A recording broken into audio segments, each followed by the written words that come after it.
സൂറത്തുൽ കഹ്ഫ്. ബിസ്മില്ലാഹിർ റഹ്മാനിർ റഹീം. അൽഹംദുലില്ലാഹില്ലദീ അൻസല അലാ അബ്ദിഹിൽ കിതാബ വലം യജ്അൽ ലഹു ഇവജാ قيما لينذر بأسا شديدا من لدنه ويبشر المؤمنين الذين يعملون الصالحات أن لهم أجرا حسنا ماكثين فيه أبدا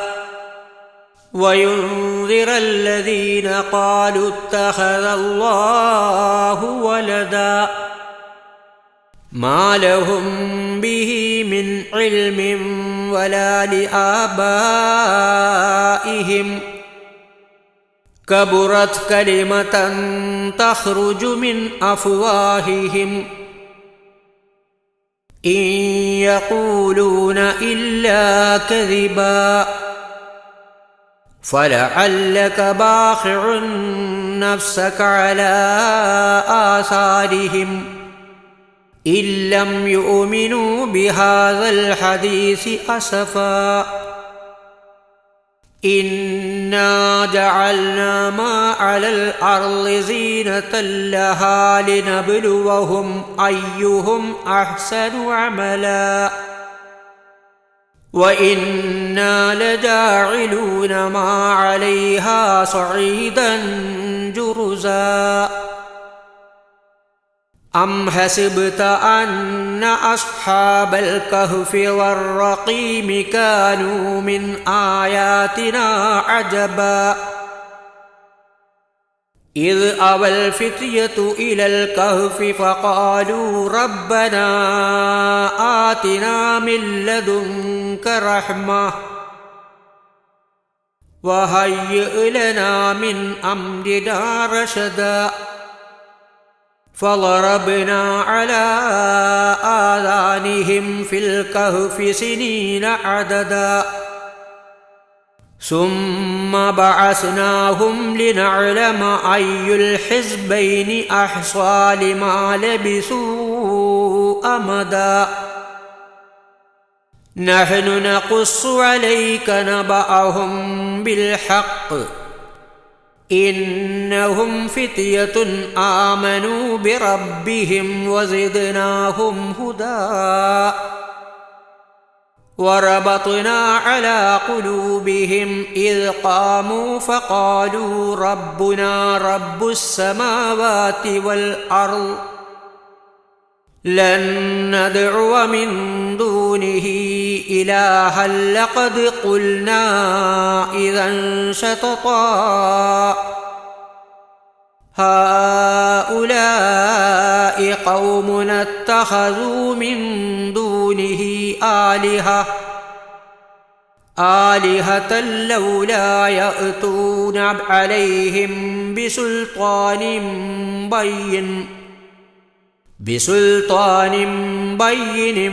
فمن أظلم ممن افترى على الله كذبا وإذ اعتزلتموهم وما يعبدون إلا الله فأووا إلى الكهف ينشر لكم ربكم من رحمته ويهيئ لكم من أمركم مرفقا وترى الشمس إذا طلعت تزاور عن كهفهم ذات اليمين وإذا غربت تقرضهم ذات الشمال وهم في فجوة منه ذلك من آيات الله من يهد الله فهو المهتد ومن يضلل فلن تجد له فلن تجد له وليا مرشدا وتحسبهم أيقاظا وهم رقود ونقلبهم ذات اليمين وذات الشمال وكلبهم باسط ذراعيه بالوصيد لو اطلعت عليهم لوليت منهم فرارا ولملئت منهم رعبا وكذلك بعثناهم ليتساءلوا بينهم قال قائل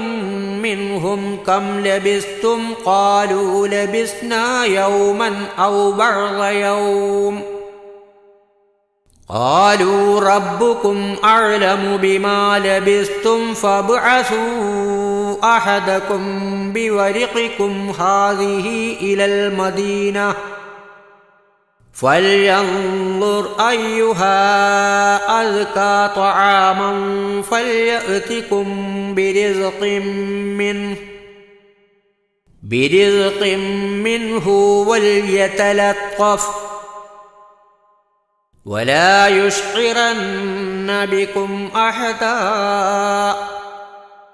إنهم إن يظهروا عليكم يرجموكم أو يعيدوكم في ملتهم ولن تفلحوا إذا أبدا وكذلك أعثرنا عليهم ليعلموا أن وعد الله حق وأن الساعة لا ريب فيها إذ يتنازعون بينهم أمرهم فقالوا ابنوا عليهم بنيانا ربهم أعلم بهم قال الذين غلبوا على أمرهم لنتخذن عليهم مسجدا سيقولون ثلاثة رابعهم كلبهم ويقولون خمسة سادسهم كلبهم رجما بالغيب ويقولون سبعة وثامنهم كلبهم قل ربي أعلم بعدتهم ما يعلمهم إلا قليل فلا تمار فيهم إلا مراء ظاهرا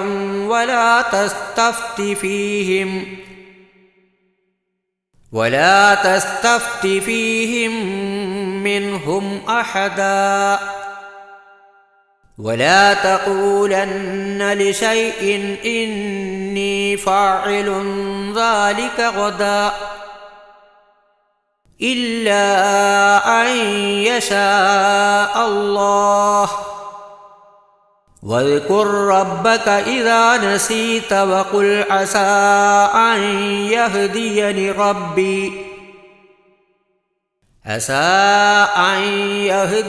ربي لأقرب من هذا رشدا ولبثوا في كهفهم 300 سنين وازدادوا 9 قل الله أعلم بما لبثوا له غيب السماوات والأرض أبصر به وأسمع ما لهم من دونه من ولي ولا يشرك في حكمه أحدا واتل ما أوحي إليك من كتاب ربك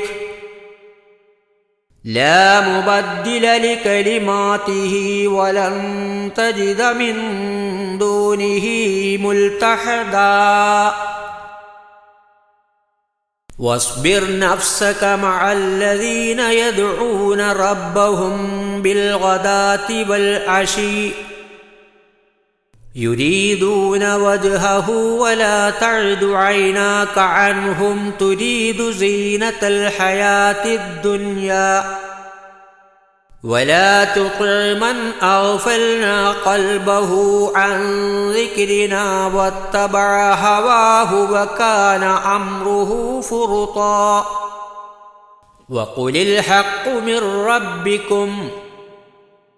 فمن شاء فليؤمن ومن شاء فليكفر إنا أعتدنا للظالمين نارا أحاط بهم سرادقها وإن يستغيثوا يغاثوا بماء كالمهل يشفي الوجوه بئس الشراب وساءت مرتفقا إن الذين آمنوا وعملوا الصالحات إنا لا نضيع أجر من أحسن عملا أولئك لهم جنات عدن تجري من تحتهم الأنهار يحلون فيها من أساور من ذهب ويلبسون ثيابا خضرا من سندس واستبرق متكئين فيها على الأرائك نعم الثواب وحسنت مرتفقا واضرب لهم مثل الرجلين جعلنا لأحدهما جنتين من أعناب وحففناهما بنخل وجعلنا بينهما زرعا كلتا الجنتين آتت أكلها ولم تظلم منه شيئا وفجرنا خلالهما نهرا وكان له ثمر فقال لصاحبه وهو يحاوره أنا أكثر منك مالا وأعز نفرا ودخل جنته وهو ظالم لنفسه قال ما أظن أن تبيد هذه أبدا وما أظن الساعة قائمة ولئن رددت إلى ربي لأجدن خيرا منها منقلبا قال له صاحبه وهو يحاوره أكفرت بالذي خلقك من تراب ثم من نطفة ثم سواك رجلا لكن هو الله ربي ولا أشرك بربي أحدا ولولا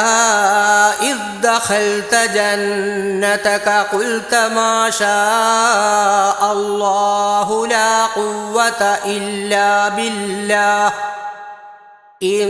ترني أنا أقل منك مالا وولدا فعسى ربي أن يؤتيني خيرا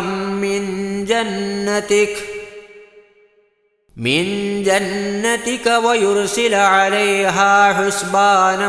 من السماء فتصبح صعيدا زلقا أو يصبح ماؤها غورا فلن تستطيع له طلبا وأحيط بثمره فأصبح يقلب كفيه على ما أنفق فيها وهي خاوية على عروشها ويقول يا ليتني لم أشرك بربي أحدا ولم تكن له فئة ينصرونه من دون الله وما كان منتصرا هنالك الولاية لله الحق هو خير ثوابا وخير عقبا واضرب لهم مثل الحياة الدنيا كماء أنزلناه من السماء فاختلط به نبات الأرض فأصبح هشيما تذروح الرياح وكان الله على كل شيء مقتدرا المال والبنون زينة الحياة الدنيا والباقيات الصالحات خير عند ربك ثوابا وخير أملا ويوم نسير الجبال وترى الأرض بارزة وحشرناهم فلم نغادر منهم أحدا وعرضوا على ربك صفا لقد جئتمونا كما خلقناكم أول مرة بل زعمتم أن لن نجعل لكم موعدا ووضع الكتاب فترى المجرمين مشفقين مما فيه ويقولون يا ويلتنا ما لهذا الكتاب لا يغادر صغيرة ولا كبيرة إلا أحصاها ووجدوا ما عملوا حاضرا ولا يظلم ربك أحدا وإذ قلنا للملائكة اسجدوا لآدم فسجدوا إلا إبليس كان من الجن ففسق عن أمر ربه أفتتخذونه وذريته أولياء من دوني وهم لكم عدو بئس للظالمين بدلا ما أشهدتهم خلق السماوات والأرض ولا خلق أنفسهم وما كنت متخذ المضلين عضدا ويوم يقول نادوا شركائي الذين زعمتم فدعوهم فلم يستجيبوا لهم وجعلنا بينهم موبقا ورأى المجرمون النار فظنوا أنهم مواقعوها ولم يجدوا عنها مصرفا ولقد صرفنا في هذا القرآن للناس من كل مثل وكان الإنسان أكثر شيء جدلا وما منع الناس أن يؤمنوا إذ جاءهم الهدى ويستغفروا ربهم إلا أن تأتيهم سنة الأولين أو يأتيهم العذاب قبلا وما نرسل المرسلين إلا مبشرين ومنذرين ويجادل الذين كفروا بالباطل ليدحضوا به الحق واتخذوا آياتي وما أنذروا هزوا ومن أظلم ممن ذكر بآيات ربه فأعرض عنها ونسي ما قدمت يداه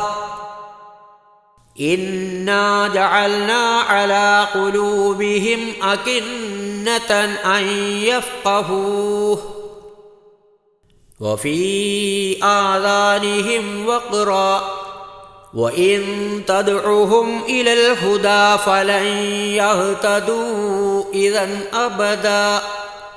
وربك الغفور ذو الرحمة لو يؤاخذهم بما كسبوا لعجل لهم العذاب بل لهم موعد لن يجدوا من دونه موئلا وتلك القرى أهلكناهم لما ظلموا وجعلنا لمهلكهم موعدا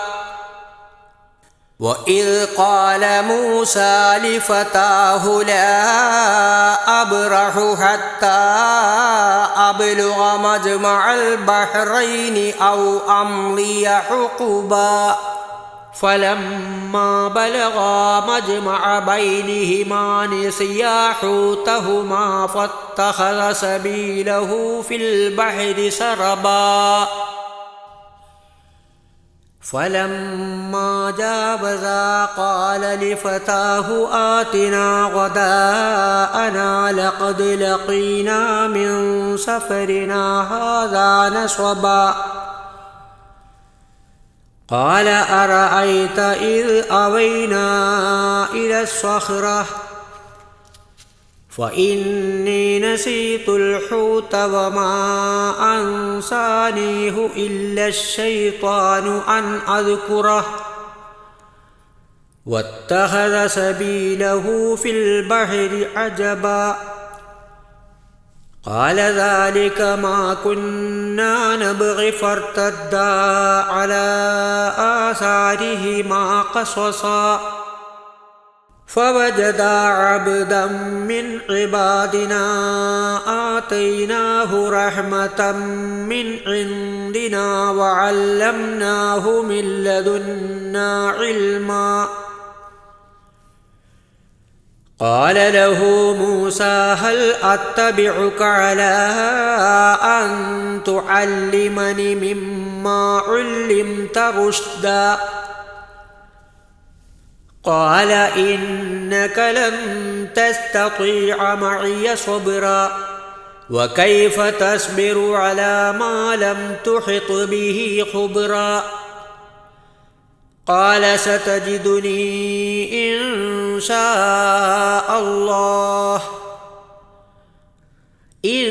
شاء الله صابرا ولا أعصي لك أمرا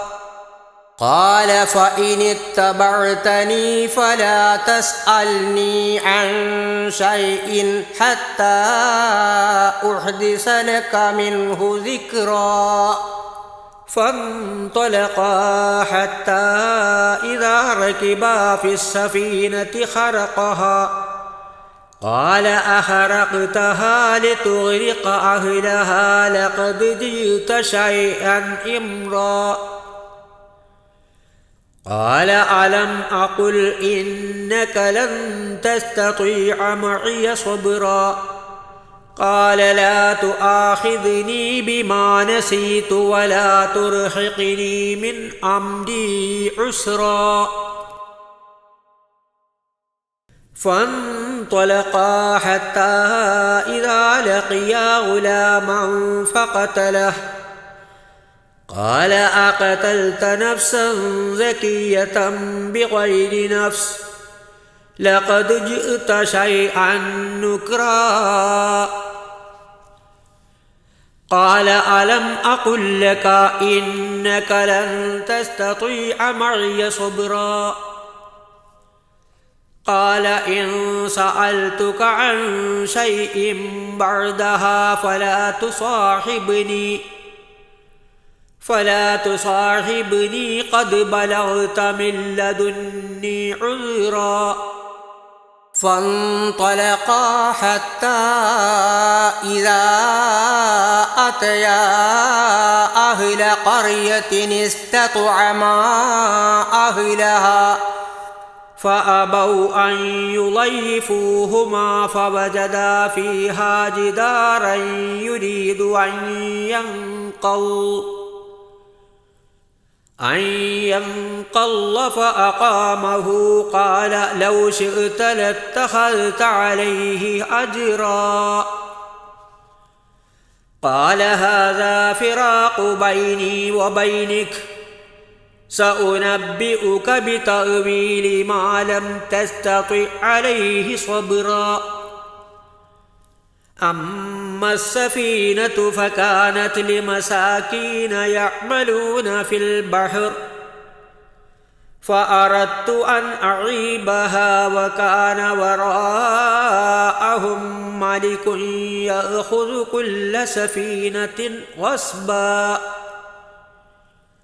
وأما الغلام فكان أبواه مؤمنين فخشينا أن يرهقهما طغيانا وكفرا فأردنا أن يبدلهما ربهما خيرا منه زكاة وأقرب رحما. وأما الجدار فكان لغلامين يتيمين في المدينة وكان تحته كنز لهما وكان أبوهما صالحا فأراد ربك أن يبلغا أشدهما ويستخرجا كنزهما رحمة من ربك وما فعلته عن أمري ذلك تأويل ما لم تستطع عليه صبرا. ويسألونك عن ذي القرنين قل سأتلو عليكم منه ذكرا. إنا مكنا له في الأرض وآتيناه من كل شيء سببا. فأتبع سببا حتى إذا بلغ مغرب الشمس وجدها تغرب في عين حمئة ووجد عندها قوما قلنا يا ذا القرنين إما أن تعذب وإما أن تتخذ فيهم حسنا. قال أما من ظلم فسوف نعذبه ثم يرد إلى ربه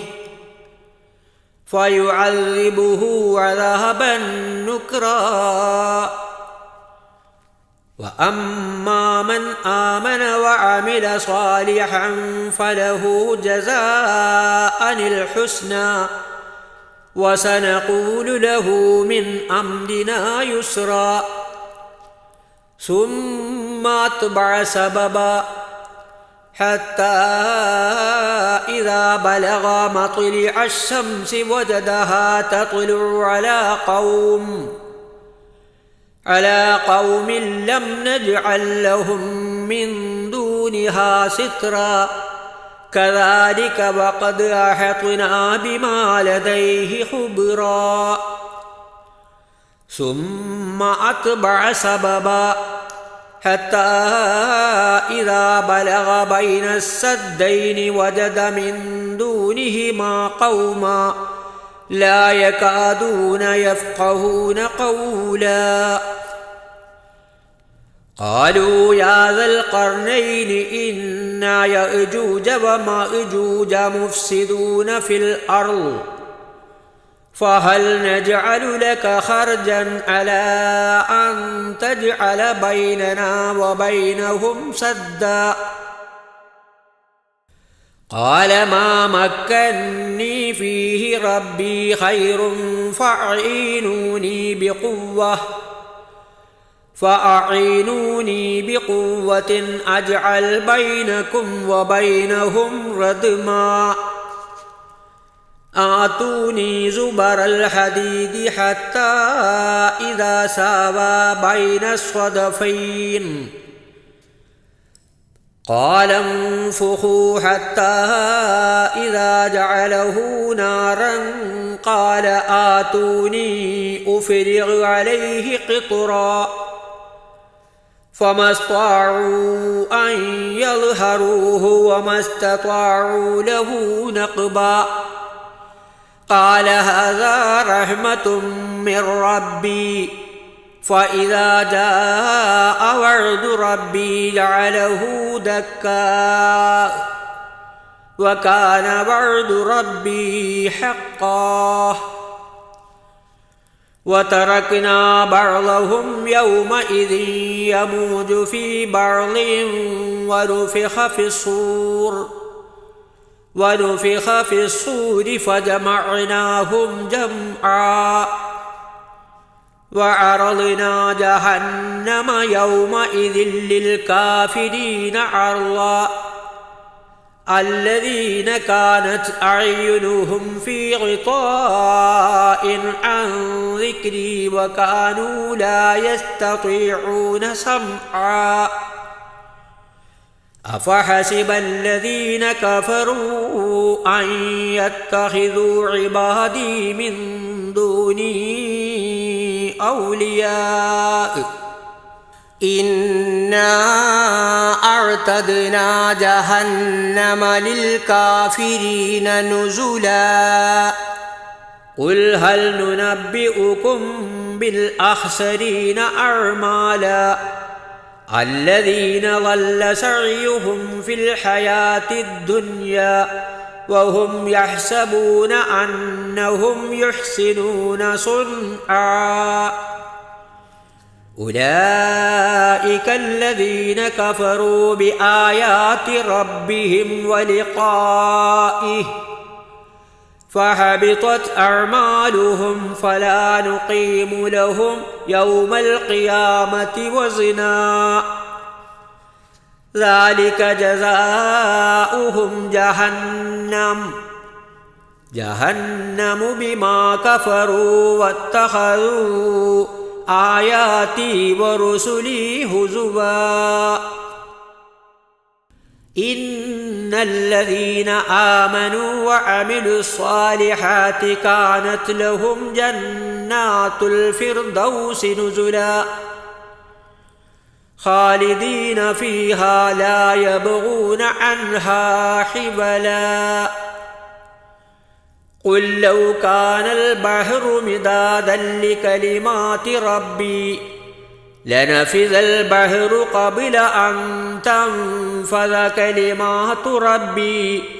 ولو جئنا بمثله مددا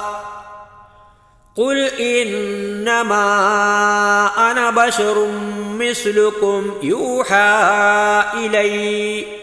يوحى إلي أنما إلهكم إله واحد فمن كان يرجو لقاء ربه